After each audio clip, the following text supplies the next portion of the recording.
السلام علیکم ورحمۃ اللہ وبرکاتہ۔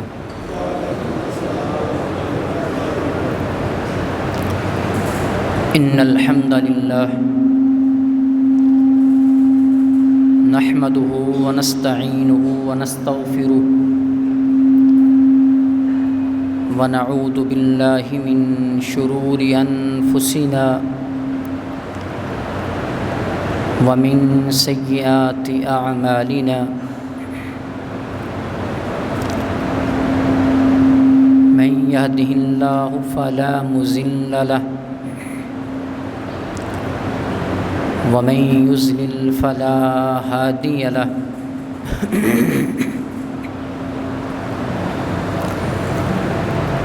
وأشهد أن لا إله إلا الله وحده لا شريك له وأشهد أن محمدًا صلى الله عليه وسلم عبده ورسوله أما بعد فإن خير الحديث كتاب الله وخير الهدي هدي محمد صلى الله عليه وسلم وشر الأمور محدثاتها وكل محدثة بدعة وكل بدعة ضلالة وكل ضلالة في النار أما بعد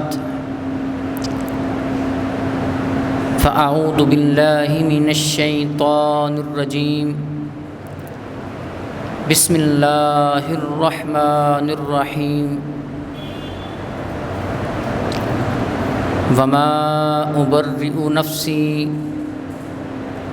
إن النفس لأمارة بالسوء إلا ما رحم ربي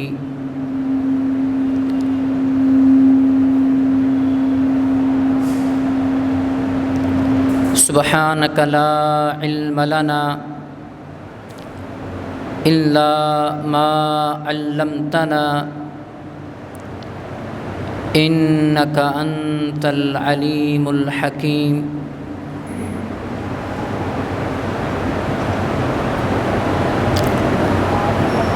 تمام قسم کی تعریفات، تحمیدات، تمجیدات، تقدیسات اللہ رب العالمین ارحم الراحمین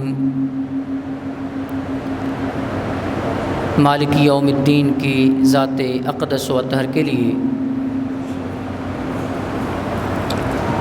بے شمار درود و سلام امام الانبیاء، امام النبیین، امام المتقین حضرت محمد الرسول اللہ صلی اللہ علیہ وآلہ وسلم کی ذات مقدس و مطہر و منزہ و معلیٰ کے لیے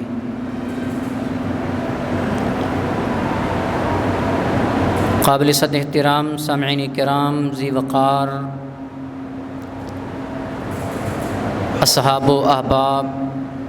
عزت و احترام کے لائق پردہ نشیں اسلامی ماؤں اور بہنوں،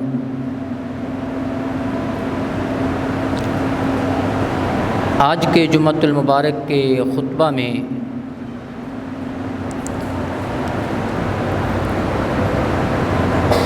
جس عنوان پر چند گزارشات آپ اور اپنی نظر کرنا چاہتا ہوں وہ ہے شہوات اور شبہات کے حوالے سے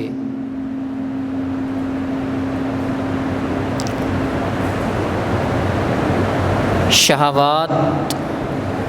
اور شبہات، ان دونوں چیزوں کے متعلق قرآن کریم فرقان حمید میں اور احادیث مبارکہ میں بہت ہی اعلیٰ انداز کے ساتھ تعلیمات موجود ہیں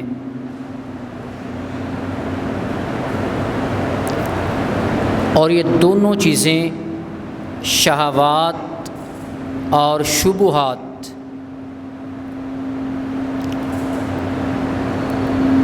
جب یہ دونوں چیزیں خراب ہوتی ہیں تو نتیجتاً انسان کا عقیدہ بھی خراب ہو جاتا ہے اور انسان کی عبادت بھی خراب ہو جاتی ہے۔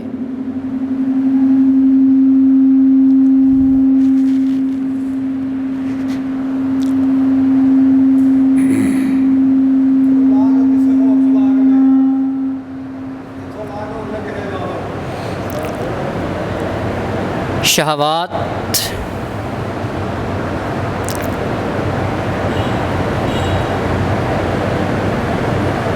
جسے ہم اردو زبان میں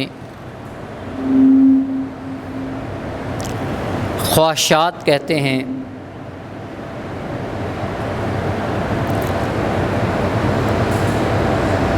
قرآن مجید فرقان حمید میں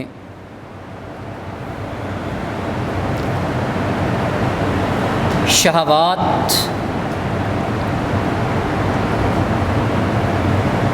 خواہشات سورۃ آل عمران 3 پارے میں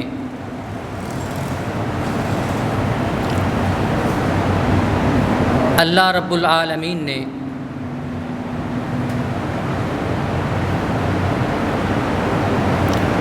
ان چیزوں کے متعلق تعلیم دیتے ہوئے ارشاد فرمایا کہ زُيِّنَ لِلنَّاسِ حُبُّ الشَّهَوَاتِ مِنَ النِّسَاءِ وَالْبَنِينَ وَالْقَنَاطِيرِ الْمُقَنطَرَةِ مِنَ الذَّهَبِ وَالْفِضَّةِ وَالْخَيْلِ الْمُسَوَّمَةِ،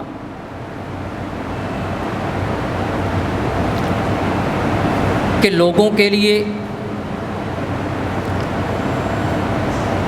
ان چیزوں کو مزین بنا کر خوبصورت بنا کر پیش کیا گیا ہے۔ ان چیزوں کی شہوات کی محبت، خواہشات کی محبت انسانوں کے دلوں میں اس کو بٹھانے کی کوشش کی گئی ہے۔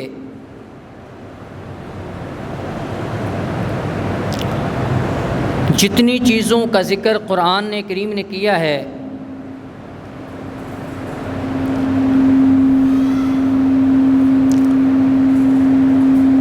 من النساء، عورتوں کی محبت، والبنین، اولاد کی محبت، والقناطیر المقنطرہ، مال و دولت خزانے کی محبت، یاد رکھیے ان چیزوں کو چاہنا، ان چیزوں کی خواہش کرنا، ان کے ساتھ محبت کرنا یہ بری چیز نہیں ہے۔ عورت ماں کے روپ میں ہے تو محبت کرنا اولاد کے لیے فرض ہے۔ عورت بیٹی کے روپ میں ہے، والدین کا بیٹی کے ساتھ محبت کرنا فرض ہے۔ عورت بہن کے روپ میں ہے تو محبت کی مستحق ہے۔ مطلق طور پر عورتوں سے محبت کرنے سے شریعت منع نہیں کرتی۔ وہ خواتین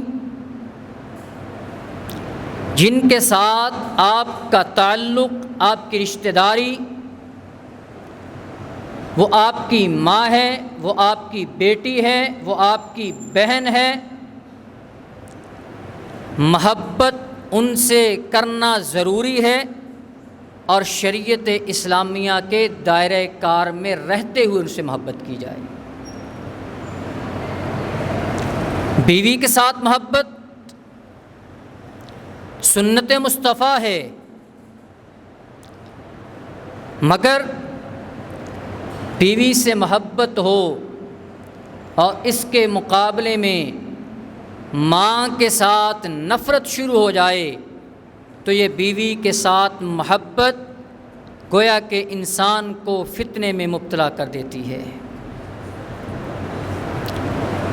انسان بیٹی کے ساتھ محبت کرتا ہے اور بیٹی کے ساتھ اتنی محبت کرتا ہے کہ ماں سے نفرت کرنا شروع کر دیتا ہے، تو گویا کہ بیٹی کے ساتھ محبت کرنا بھی اسے فتنے میں مبتلا کر دیتا ہے۔ والبنین، اولاد کو چاہنا، اولاد کے ساتھ محبت قائم کرنا، یہ تو والدین کا فرض ہے، ضروری ہے، مگر اولاد سے محبت کی جائے اور اولاد سے محبت کرتے کرتے اگر والدین کے ساتھ نفرت کرنا شروع کر دیں تو اولاد کے ساتھ محبت کرنا آپ کو فتنے میں مبتلا کر دے گا۔ اولاد کے ساتھ محبت کر رہے ہیں، اس کے مقابلے میں اگر آپ خالق کائنات کی نافرمانی کرنا شروع کر دیں، اولاد کی محبت کے لیے حلال اور حرام کی تمیز کو ختم کر دیں، تو تب اولاد کے ساتھ محبت کرنا آپ کو فتنے میں ڈال دے گا۔ زُيِّنَ لِلنَّاسِ حُبُّ الشَّهَوَاتِ مِنَ النِّسَاءِ والبنین والقناطیر المقنطرہ۔ مال و دولت کے ساتھ محبت کرنا بری چیز نہیں، مال و دولت کمانا بری چیز نہیں، مال و دولت اکٹھا کرنا بری چیز نہیں، مال و دولت کی کثرت کرنا بری چیز نہیں، لیکن مال و دولت کو اکٹھا کرتے کرتے انسان حلال و حرام کی تمیز کو ختم کر دے تو وہ مال انسان کے لیے فتنے کا باعث بن جاتا ہے۔ مال و دولت کے حصول کے لیے انسان دوسروں پر ظلم کرنا شروع کر دے تو وہ اس کا کمایا ہوا مال اس انسان کے لیے وبال جان بن جاتا ہے۔ حصول مال کے لیے، حصول کمائی کے لیے، پیسے کے حصول کے لیے انسان اللہ تعالیٰ کی نافرمانیاں کرنا شروع کر دے تو وہ مال اور پیسہ انسان کے لیے دنیا اور آخرت میں فتنے کا باعث بن جاتا ہے۔ والقناطیر المقنطرۃ من الذهب والفضة والخیل المصومہ، سواریاں اعلیٰ سے اعلیٰ رکھنا یہ بری چیز نہیں ہے۔ اپنی حیثیت کے مطابق آپ اپنے پاس اچھی سے اچھی سواری رکھ سکتے ہیں، آپ اپنی سہولت کے لیے، سفر کے لیے اچھی سے اچھی سواری استعمال کر سکتے ہیں، لیکن اچھی سواری کے حصول کے لیے اگر آپ اللہ تعالیٰ کی حدود کو پھلانگ دیں گے اور آپ اپنے اندر تکبر کو لے آئیں گے تو پھر آپ کا اچھی سواری رکھنا بھی آپ کو فتنے میں مبتلا کر دے گا۔ خواہشات، شہوات بری بھی ہو سکتی ہیں، اچھی بھی ہو سکتی ہیں۔ انسان کی خواہش ہے کہ میں بڑا بن جاؤں، سب سے بڑا میں ہوں، میں آ جانا، انسانوں کی خواہش بن جاتی ہے، یہ ہے شہوت، ہے خواہش، لیکن یہ بری خواہش ہے، اور یہ وہ بری نہیں بلکہ بدترین خواہش ہے۔ اس کائنات میں سب سے پہلا بڑا جرم، اس کائنات میں سب سے پہلا اور بڑا جرم شرک کا نہیں تھا، بدعت کا نہیں تھا، اور نہیں تھا، بلکہ وہ یہی تھا، تکبر کا تھا، جو ابلیس نے کہا تھا انا خیر منہ، میں انسان سے بہتر ہوں۔ اس ابلیس میں تکبر آیا، جو اس کائنات میں سب سے پہلا بڑا جرم ہے۔ یہ انسان کی بری خواہش ہوتی ہے کہ اپنے آپ کو بڑا سمجھ لینا۔ اس کے مقابلے میں انسان کے اندر اچھی خواہش بھی آتی ہے۔ اچھی خواہش کیا ہے؟ انسان کہتا ہے کہ مجھے اللہ تعالیٰ نے پیدا کیا ہے،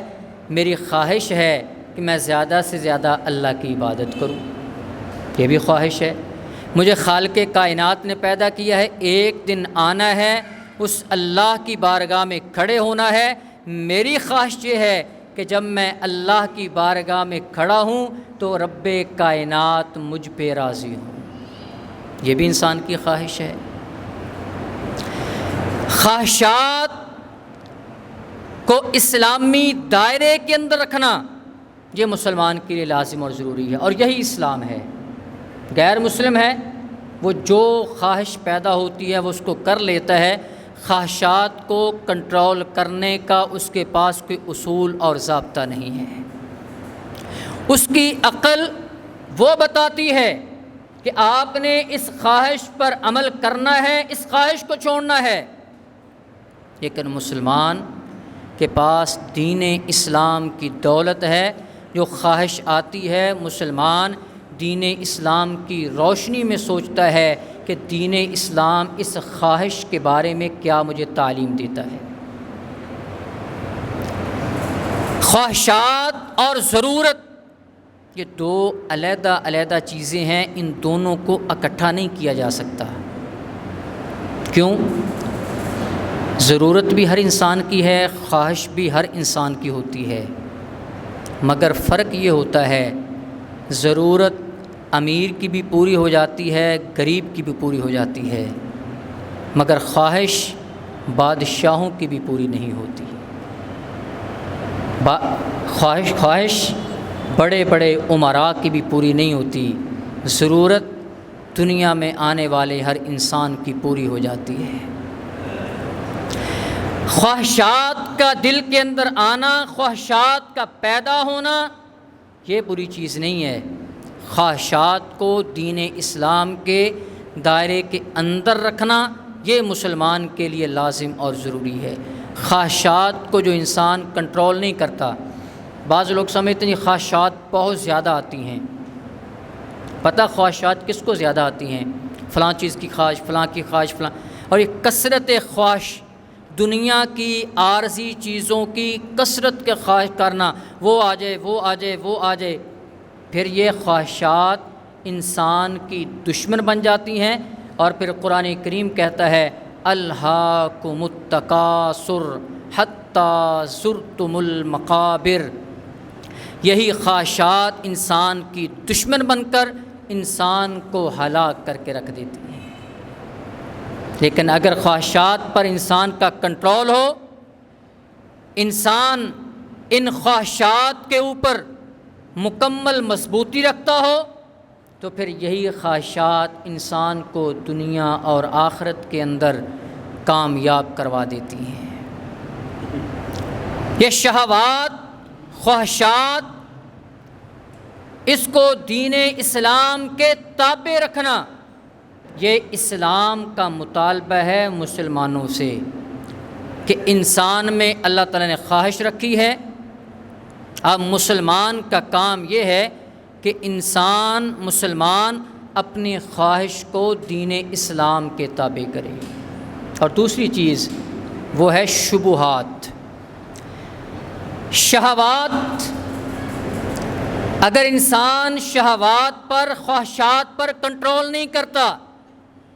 انسان دین اسلام سے دور ہو جاتا ہے۔ اور دوسری چیز ہے شبہات، جس کو ہم کہتے ہیں شک، شکوک، کسی چیز کے بارے میں شکوک میں مبتلا ہو جانا، شبہات میں مبتلا ہو جانا۔ جب تک انسان اور خصوصاً بندہ مومن شبہات کی زندگی سے نہیں نکلتا، اس وقت تک انسان کا دین اور اسلام مکمل نہیں ہو سکتا۔ ہم نے اسلام قبول کیا، شک پر قبول نہیں کیا۔ اللہ تعالیٰ پر ایمان لے کر آئے، ہمیں اس پر شک نہیں ہونا چاہیے کہ شاید جو ایمان لے کر آئے ہیں پتہ نہیں ہم نے اچھا کیا ہے یا برا کیا ہے۔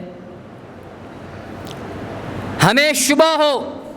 کہ اس کائنات کو ہو سکتا ہے اللہ تعالیٰ نے بنایا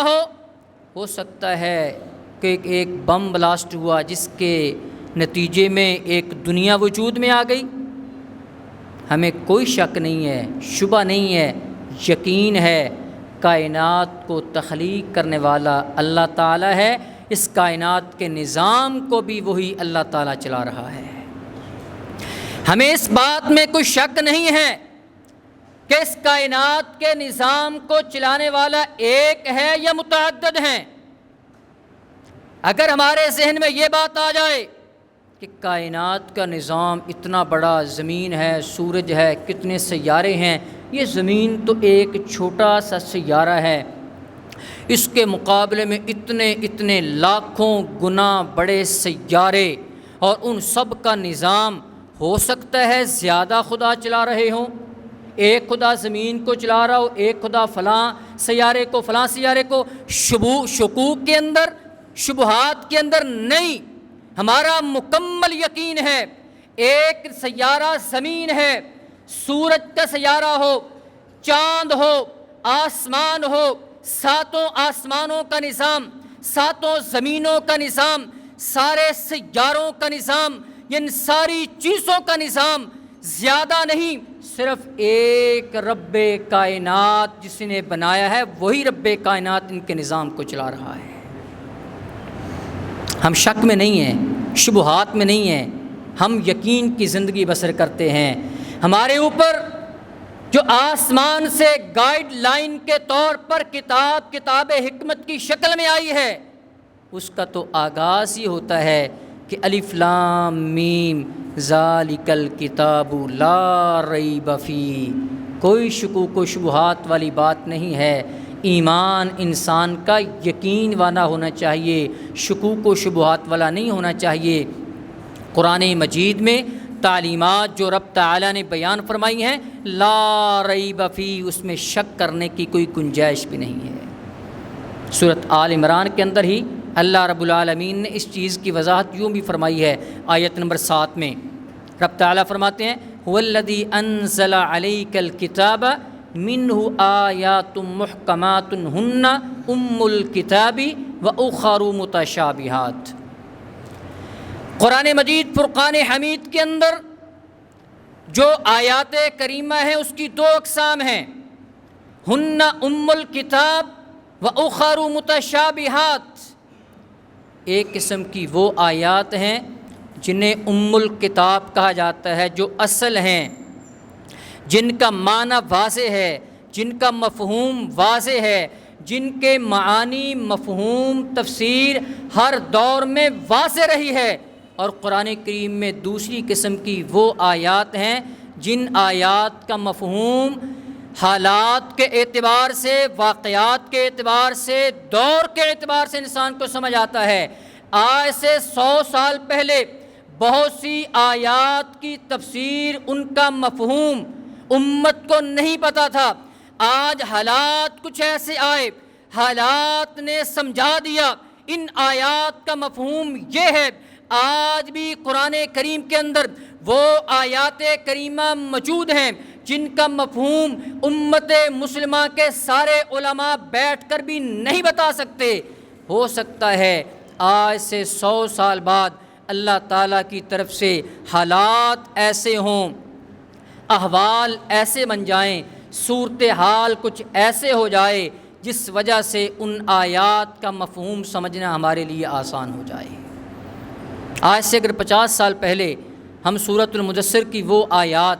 ما سلککم فی سقر قالوا لم نک من المصلین، جنتی جہنم میں جائیں گے، جہنمی جہنم میں جائیں گے، جنتی جہنم والوں سے ڈائلاگ کریں گے، مکالمہ کریں گے، گفتگو کریں گے، آپس میں بات چیت کریں گے، جنتی جہنم والوں سے پوچھیں گے ما سلککم فی سقر،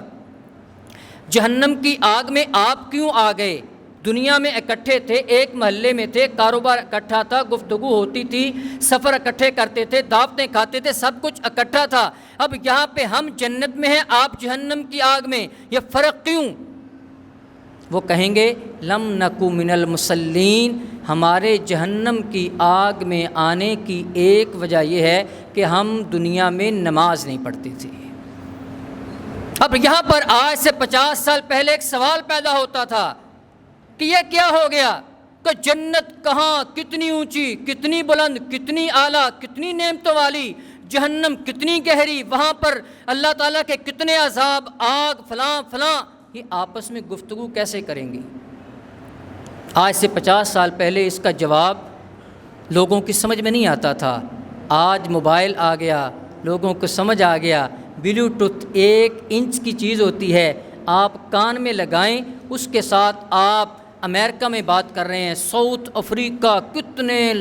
لاکھوں میل دور، وہاں پہ آپ 1 انچ کے بلوٹوتھ کے ساتھ آپ وہاں پہ گفتگو کر رہے ہوتے ہیں۔ ان آیات کا مفہوم آج سمجھنا شروع ہو گیا۔ ہمارے لیے حکم کیا ہے کہ جو بھی ہو، قرآن کریم کی جتنی آیات ہیں ہمارے لیے، والراسخون فی العلم یقولون آمنا بہ کل من عند ربنا، آیات قرآن کریمیہ، ان کا مفہوم ہماری سمجھ میں آج آئے یا نہ آئے، ہمارا ایمان شک والا نہیں ہونا چاہیے، یقین کا ایمان یہ ہونا چاہیے کہ پوری کی پوری کتاب کل من عند اللہ، یہ اللہ تعالیٰ کی طرف سے ہے، اور قرآن کریم کی تمام آیات اور تمام قرآن کریم کے احکام برحق ہیں، سچے ہیں، ان میں کوئی بھی غلط بات نہیں ہے۔ یہ ہمارا ایمان ہونا چاہیے، شبہات پر نہیں، یقین کے اوپر ہمارا ایمان، عقیدہ بھی یقین والا ہونا چاہیے اور عبادت بھی یقین والی ہونی چاہیے۔ یہ نہیں کہ ہم نماز پڑھتے ہیں، شاید پتہ نہیں قیامت کے دن اللہ نے پوچھنا ہے یا نہیں پوچھنا، اسی پڑھتے رہے ہیں نماز، پتہ نہیں شاید اللہ نے ویسے ہی چھڑ دینا، نہیں، اس قرآن کریم کے اندر اللہ تعالیٰ نے بتا دیا، حدیث کے اندر آ گیا، نبوت کی زبان نے ارشاد فرما دیا، قیامت کے دن نماز کے بارے میں سوال کیا جائے گا۔ اس لیے شبہات کے ساتھ نماز نہیں پڑھنی۔ ہمارا ایمان ہے قبر پر، شک نہیں، شاید قبر کے اندر جا کر مٹی ہو جائے، کوئی پوچھنے والا ہی نہ ہو۔ ہمارا یقین ہے قبر میں جس انسان نے جانا ہے وہاں پہ اللہ تعالیٰ کی طرف سے پوچھا جانا ہے، من ربک من نبیک ما دینک ما کنت تقول فی ھذا الرجل، یہ قبر میں سوال ہونے ہیں، ہمارا یقین ہے۔ شکوک کی زندگی بسر نہیں کر رہے، مسلمان شبہات کی زندگی بسر نہیں کرتا، مسلمان شک والی زندگی بسر نہیں کرتا، مسلمان یقین والی زندگی بسر کرتا ہے۔ اللہ تعالیٰ پر ایمان لے کر آئے ہیں، ہمارا یقین ہے، قرآن پر ایمان مسلمان لے کر آتا ہے یقین کے ساتھ، یہ نہیں ہو سکتا ہے یہ اللہ تعالیٰ کی طرف سے کتاب ہو سکتا ہے کہ نبی علیہ الصلوۃ والسلام نے صحابہ کرام کے ساتھ مل کر اس کو ترتیب دے لیا ہو، نہیں، یقین ہے کہ یہ کتاب اللہ تعالیٰ کی طرف سے یہ نازل شدہ ہے اور مکمل اسی طرح آج موجود ہے جس طرح اللہ تعالیٰ نے اس کتاب کو نازل فرمایا تھا۔ عقیدے کے اندر بھی شک اور شبہ نہیں، عبادت کے اندر بھی شک اور شبہ نہیں، اور اپنی کمائی کے اندر بھی شک اور شبہ نہیں ہونا چاہیے۔ یہ جو تیسرے نمبر پر میں نے بات کی ہے نا کہ کمائی کے اندر شک اور شبہ بھی نہیں ہونا چاہیے، یہ یاد رکھیے عقیدہ اور عبادت سے پہلے چیز ہے۔ آج ہم کہتے ہیں عبادت میں لذت نہیں آتی، ذکر کرتے ہیں تسبیحاں 2 گھما جاتے ہیں 5 منٹ میں، روزانہ استغفر اللہ کی پتہ نہیں ہم کتنی تسبیحاں کر جاتے ہیں، اللہ اکبر کی پتہ نہیں کتنی تسبیحاں گیڑ دیتے ہیں، لیکن جو لفظ اللہ سے ہمارے دل پر اثر ہونا چاہیے تھا آج وہ اثر نہیں ہوتا۔ وہ بھی وقت تھا کہ لفظ اللہ جب لیا جاتا تھا تو کفر کے ایوانوں پہ لرزہ طاری ہو جاتا تھا، جب لفظ اللہ اکبر کی صدا آتی تھی تو کافروں کی ٹانگیں کانپنا شروع ہو جاتی تھیں۔ آج تو ہمارے اوپر بھی کچھ اثر نہیں ہوتا۔ مسلمان نے اس صحابی نے کیا کہا تھا، جب اس کافر کے ہاتھ میں تلوار ہے،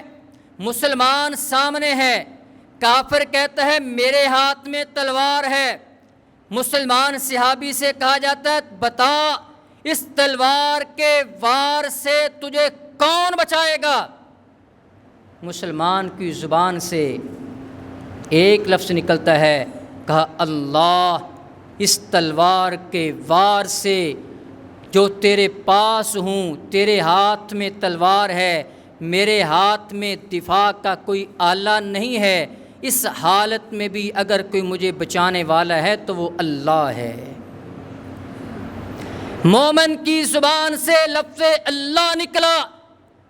کافر کے جسم پر لرزہ طاری ہوتا ہے، بازو کانپنا شروع ہو جاتا ہے اور کپ کپاتے کپاتے اس کے ہاتھ سے وہ تلوار گر جاتی ہے۔ آج روزانہ اللہ اکبر کی کتنی تسبیحاں کر جاتے ہیں لیکن ہمارے دل پر اثر نہیں ہوتا۔ کبھی سوچا کیوں؟ نماز میں اللہ اکبر کہتے ہیں لیکن توجہ کہیں اور ہوتی ہے، کبھی سوچا کیوں؟ میں تو اس کی وجہ یہ بتاتا ہوں کہ جب پیٹ میں لقمہ حلال ہو، شکوک و شبہات والا نہ ہو تو پھر لفظ اللہ کی تاثیر ہوتی ہے۔ اگر پیٹ میں حرام کا لقمہ ہے، پیٹ میں شکوک کی کمائی ہے، شبہات کی کمائی ہے، وہ کمائی ہے جو جھوٹ بول کر حاصل کی ہے، وہ کمائی ہے جو دوسروں پر ظلم کر کے حاصل کی ہے، پیٹ میں وہ لقمہ ہے جو لوگوں سے جھوٹ بول کر دھوکہ دے کر فراڈ کر کے پیٹ میں ڈالا ہوا ہے، تو پھر لفظ اللہ نے ہمارے دل پر کیا اثر کرنا ہے؟ حضرت عبداللہ بن مبارک رحمۃ اللہ علیہ فرماتے ہیں 1 درہم شکوک و شبہات والا، حرام والا نہیں، شکوک و شبہات والا 1 درہم چھوڑنا 1,00,000 درہم خیرات کرنے سے بہتر ہے۔ ایک طرف 1,00,000 درہم اللہ کے راستے میں صدقہ دیں، اس کے مقابلے میں آپ اپنی کمائی سے 1 درہم شبہات والا چھوڑ دیں، یہ 1 درہم شبہات والا چھوڑنا یہ زیادہ بہتر ہے۔ کیوں؟ یہ شکوک و شبہات والا 1 درہم یہ کمائی جب پیٹ میں جائے گی، باقی حلال کی کمائی کو بھی شبہات کے اندر ڈال دے گی۔ اور عبداللہ بن عمر رضی اللہ تعالی عنہ فرماتے ہیں، مسند احمد کے اندر یہ ان کی روایت موجود ہے، بعض محدثین نے سند کے بعض راویوں پر جرح کی ہے، سیدنا عبداللہ بن عمر رضی اللہ تعالی عنہ فرماتے ہیں اگر ایک آدمی لو اشترا ثوبا بعشرۃ دراہم، ایک کپڑا خریدتا ہے 10 درہم کی قیمت میں، وفیہ درہم حرام، 10 درہم کے اندر 1 درہم حرام کی کمائی کا ہے، لم یقبل اللہ صلاتہ ما دام علیہ، جو 10 درہم میں کپڑا خریدا ہے اس کپڑے کو پہن کر جو نماز پڑھے گا، جتنی دیر تک وہ نماز پڑھے گا ان کپڑوں میں اللہ تعالیٰ اس کی نماز کو بھی قبول نہیں کرے گا۔ 10 درہم میں کپڑا خریدا ہے، 9 درہم حلال کے ہیں، 1 درہم حرام کا ہے، اس 1 درہم نے باقی 9 درہم کو شکوک میں ڈال دیا، شبہات میں ڈال دیا۔ ہم لم یقبل اللہ صلاتہ ما دام علیہ، جب تک وہ لباس اس کے بدن پہ رہے گا اس وقت تک اس کی نماز قبول نہیں۔ اگر اس روایت کو سامنے رکھ کر یہ نتیجہ نکالا جائے، اگر ظاہری طور پر کپڑے کے اندر 10واں حصہ حرام کا ہو، شبہات کا ہو تو نماز قبول نہیں ہوتی۔ اگر پیٹ کے اندر 10واں حصہ حرام کا ہو، شبہات کی کمائی کا ہو، لوگوں کے ساتھ ظلم کر کے کمایا ہو، لوگوں کے ساتھ فراڈ کر کے کمایا ہو، جو شریعت نے طریقے منع کیے ہیں ان طریقوں کے ساتھ مال کو نہیں کمانا، سود نہیں کھانا، ان طریقوں سے مال کمایا ہو، تو پھر نماز کا اثر کیا ہوگا؟ اللہ اکبر کی تسبیح کا اثر کیا ہوگا؟ استغفر اللہ کی تسبیح کا اس پر کیا اثر ہوگا؟ حضرت نعمان بن بشیر صحابی رسول رضی اللہ تعالیٰ عنہ کی حدیث بھی سن لیجئے، صحیح حدیث ہے۔ اور پتہ یہ نعمان بن بشیر رضی اللہ تعالیٰ عنہ کون ہیں؟ جب یہ پیدا ہوئے والدہ ان کو لے کر نبی علیہ الصلوۃ والسلام کے پاس، نبی علیہ الصلوۃ والسلام نے حضرت نعمان رضی اللہ تعالیٰ عنہ کو خود گڑتی دی، کھجور کو لیا، اس کو توڑا، اپنے منہ میں ڈالا، اپنے دانتوں کے ساتھ نرم کیا اور نرم کر کے نبوت والے لعاب کے ساتھ کھجور کے اس ٹکڑے کو حضرت نعمان رضی اللہ تعالیٰ عنہ کے منہ میں ڈالا۔ جب یہ بڑے ہوئے حضرت نعمان رضی اللہ تعالیٰ عنہ، یہی نعمان رضی اللہ تعالیٰ عنہ بیان فرماتے ہیں، ان کی جو حدیث ہے کتنی اعلیٰ حدیث ہے، کتنی عظمت والی حدیث ہے۔ حضرت امام احمد بن حنبل رحمۃ اللہ علیہ 40,000 احادیث کو لکھا۔ امام احمد بن حنبل رحمۃ اللہ علیہ نے 40,000 احادیث کو ایک کتاب میں، اس کے علاوہ بھی احادیث موجود ہیں، لیکن وہ فرماتے ہیں ان 40,000 احادیث کا اگر کوئی پوچھے خلاصہ کیا ہے، اگر کوئی پوچھے پورے دین اسلام کا خلاصہ کیا ہے، اگر کوئی کہتا ہے پورے دین اسلام کو 3 جملوں میں مجھے بتاؤ، تو امام احمد بن حنبل فرماتے ہیں میں اسے 3 حدیثیں بتاؤں گا کہ جو انسان 3 حدیثوں کو سامنے رکھ کر زندگی بسر کرتا ہے گویا کہ وہ پورے دین اسلام پر عمل کر رہا ہے۔ ایک فرمایا انما الاعمال بالنیات، بے شک اعمال کا دار و مدار نیتوں پر ہے۔ اور دوسرا آپ نے فرمایا من احدث فی امرنا ھذا ما لیس منہ فہو رد، کہ نبی علیہ الصلوۃ والسلام نے فرمایا کہ جو دین میں اپنی بات کو رائج کرے، جو دین میں نہیں ہے وہ مردود ہے۔ اور تیسرا فرمایا یہ نعمان بن بشیر رضی اللہ تعالیٰ عنہ والی حدیث، فرمایا نبی علیہ الصلوۃ والسلام نے ان الحلال بین و ان الحرام بین و بینہما متشابہات، حلال کے ذرائع واضح ہیں، حرام واضح کر دیا گیا ہے، فلاں چیز حرام ہے، فلاں چیز حرام ہے، فلاں چیز حرام ہے، و بینہما متشابہات، ان دونوں کے درمیان کچھ متشابہ چیزیں ہیں، کچھ اشتباہ والی چیزیں ہیں، لیکن مسلمان کا کام بنتا ہے حرام کو تو چھوڑنا ہی چھوڑنا ہے، جو اشتباہ والی چیزیں ہیں، شکوک والی چیزیں ہیں، شبہات والی چیزیں ہیں، شبہات کی کمائی ہے، شکوک کی کمائی ہے، ان کو بھی چھوڑ دے۔ جو ان چیزوں سے بچ جاتا ہے فقد استبرأ لدینہ وعرضہ، جو شبہات سے بچ جاتا ہے وہ اپنی عزت بھی محفوظ کر لیتا ہے اور اپنے دین کو بھی محفوظ کر لیتا ہے۔ یہ 3 حدیثیں 40,000 احادیث یا پورے دین اسلام کا خلاصہ۔ اور امام داؤد رحمۃ اللہ علیہ تو فرماتے ہیں کہ امام داؤد رحمۃ اللہ علیہ فرماتے ہیں کہ میں نے 5 لاکھ احادیث کو لکھا ہے، 5 لاکھ احادیث کو لکھا ہے۔ ان 5 لاکھ احادیث میں سے سنن ابی داؤد کے اندر 4,800 احادیث کو میں نے قلم بند کیا ہے۔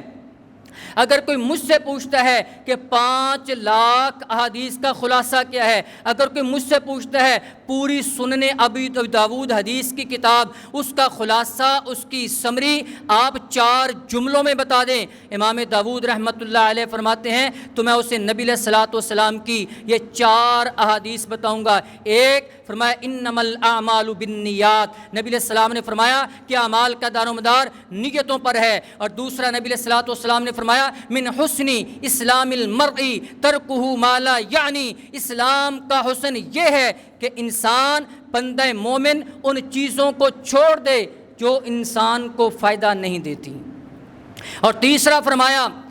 کہ لا یکون المؤمن مؤمنا حتی یرضی لأخیہ ما یرضی لنفسی۔ نبی علیہ الصلوۃ والسلام نے فرمایا کہ اس وقت تک مسلمان کوئی مومن نہیں ہو سکتا جب تک کہ جو چیز اپنے لیے پسند کر رہا ہے وہی چیز وہ دوسروں کے لیے پسند کرے۔ اور چوتھی حدیث امام داؤد رحمۃ اللہ علیہ نے وہ یہی بیان فرمایا ان الحلال بین والحرام بین، کہ حلال واضح ہے، حرام واضح ہے، اس کے درمیان شکوک و شبہات والا ہے۔ حلال کو کمانا ہے، حرام کو چھوڑنا ہے۔ اور جو شکوک و شبہات کے کاروبار ہیں، وہ بانڈز کا کاروبار ہو، وہ بینک سے پیسے لینے کا قرض ہو، وہ ایسا قرض ہو جس قرضے کے ساتھ ساتھ اضافی پیسے دیے جاتے ہیں، وہ ایسی چیزوں کی کمائی ہو جن چیزوں کے استعمال سے منع کر دیا ہے، وہ سود کا کام ہو، کوئی ایسی چیز جس کے بارے میں بندہ مومن کو شک ہو کہ یہ حلال ہے یا حرام ہے، ان چیزوں کو جو چھوڑ دیتا ہے وہ گویا کہ انسان اپنی عزت کو بھی محفوظ کر لیتا ہے اور اپنے دین کو بھی محفوظ کر لیتا ہے۔ تو حضرات، دونوں چیزوں سے ہم نے نکلنا ہے، شہوات، بری شہوات سے نکلنا ہے، اچھی شہوات، اچھی خواہشات کی طرف آنا ہے۔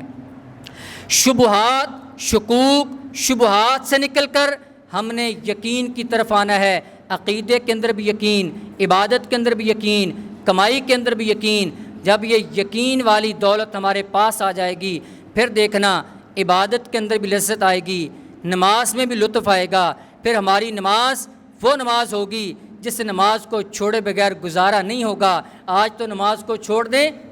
گزارا بھی ہو جاتا ہے، سکون بھی آ جاتا ہے، تسلی بھی آ جاتی ہے، لیکن اس وقت وہ نماز ہوگی جس نماز کو چھوڑے بغیر گزارا نہیں ہوگا جب ہمارا عقیدہ بھی یقین والا ہوگا، عبادت یقین والی ہوگی اور کمائی بھی ہماری یقین والی ہوگی۔ اللہ رب العالمین ہمیں کتاب حکمت پر عمل کرنے کی توفیق نصیب فرمائے۔ وما علیہ الا البلاغ۔